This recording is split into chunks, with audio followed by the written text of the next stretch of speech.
Chennai super Kings జట్టులో భారీగా మార్పులు చోటు చేసుకున్నాయి. సంజు శాంసన్ కోసం రవీంద్ర జడేజా, శామ్ కరన్ను వదులుకున్న ఆ జట్టు ఊహించని విధంగా పేస్ సంచలనమైన మతీష పత్రనను వేలానికి వదిలేసింది. 2022 ఎడిషన్లో సిఎస్కే తరపునే ఐపీఎల్ అరంగేట్రం చేసిన పతిరణ ఆ మరుసటి సీజన్లో సిఎస్కే టైటిల్ సాధించడంలో కీలక పాత్ర పోషించాడు. ఆ తర్వాత కూడా ఎల్లో ఆర్మీ తరపున విశేషంగా రాణించిన పతిరణ గత సీజన్లో మాత్రం చెప్పుకోదగ్గ పర్ఫార్మెన్స్ ఇవ్వలేకపోయాడు. ఈ కారణంగానే సిఎస్కే యాజమాన్యం బేబీ మలింగను వేలానికి వదిలేసిందని అంతా అనుకున్నారు. అయితే ఇందులో వాస్తవం లేదని సిఎస్కే సీఈఓ కాశీ విశ్వనాథ్ తాజాగా స్పష్టం చేశారు.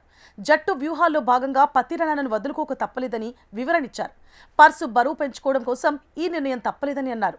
ఇక పతిరణను వేలంలో తిరిగి దక్కించుకునేందుకు సాయశక్తులా ప్రయత్నిస్తున్నామని కూడా తెలిపారాయన. పతిరణ విడుదలతో 13 కోట్ల రూపాయలు ఖాళీ అవుతాయని, జట్టును బలంగా నిర్మించడానికి పెద్ద పర్సు అవసరమని, అందుకే పతిరణను విడుదల చేయాల్సి వచ్చిందని వివరణ ఇచ్చారు. ఇక పతిరణ విడుదలతో సిఎస్కే పర్సు విలువ 43 కోట్ల రూపాయలకు చేరింది. దీంతో కేకేఆర్ తర్వాత వేలంలో పాల్గొనబోయే అతి విలువైన జట్టు సిఎస్కేనే అవుతుంది. ప్రస్తుతం కేకేఆర్ వద్ద 64 కోట్లుండగా సిఎస్కే వద్ద 43 కోట్ల రూపాయలున్నాయి. కాగా తాము విడుదల చేసిన పతిరణను తిరిగి పొందడం సిఎస్కేకు అంత సులువైన పని కాదు. డెత్ ఓవర్ స్పెషలిస్ట్ అయిన అతడి కోసం ఇప్పుడు ఫ్రాంచైజీలన్నీ ఎగబడతాయి.